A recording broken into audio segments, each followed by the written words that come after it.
प्रकाश आंबेडकर बोलतायत, थेट जाऊयात। आणि त्याच्यामधनं असणारा योग्य तोडगा निघेल आणि महाराष्ट्राची शांतता ही जशीच्या तशी राहील हे पाहणं हे आमचं नवीन वर्षाचं संकल्पना आहे।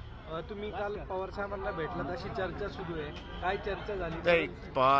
माझं म्हणणं असं आहे की आम्ही आता सारे एकत्र येणारच आहोत, त्याच्यामुळे औपचारिक अनौपचारिकरित्याने कुठे कधी नाही कधीतरी भेटणे होणारच आहे।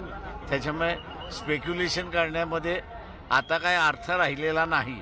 म्हणजे ज्यावेळेस आम्ही पत्र लिहित नव्हतो की आम्हाला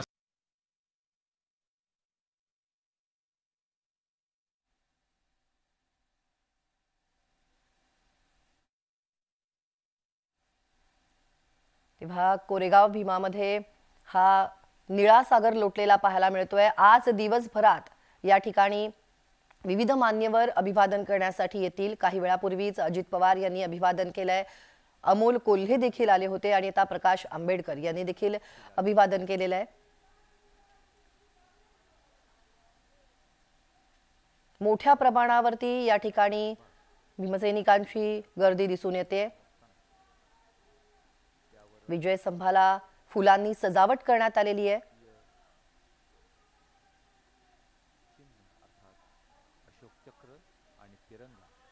कोरेगाव भीमामध्ये विजय स्तंभ अभिवादन दिन हा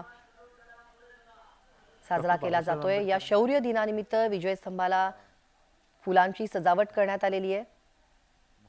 शौर्य दिनानिमित्तानं कोरेगाव भीमामध्ये हा निळा सागर आपल्याला पाहायला मिळतोय। भीमसैनिकांची मोठ्या प्रमाणात गर्दी या ठिकाणी पाहायला मिळते। मोठ्या प्रमाणात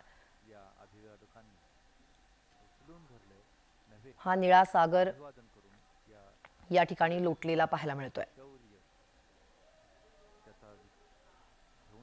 प्रत्येक जण विजय स्तंभाला केलेली फुलांची सजावट आपल्या कॅमेऱ्यात टिपण्यासाठी उत्सुक आहे। प्रत्येक जण यासाठी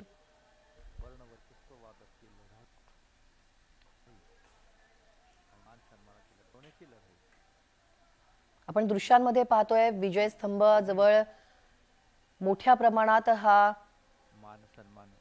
निळा सागर लोटलेला पाहायला मिळतोय।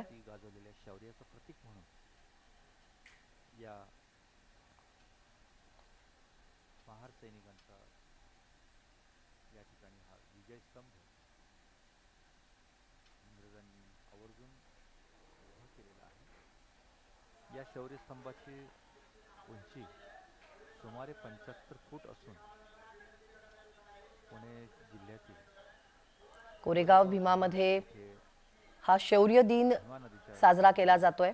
नवीन वर्षाचं स्वागत आणि इथूनच काही अंतरावर हा शौर्य दिन साजरा करण्यासाठी, शौर्य दिनाला या ठिकाणी अभिवादन करण्यासाठी हे सगळे जण या ठिकाणी आलेले आहेत।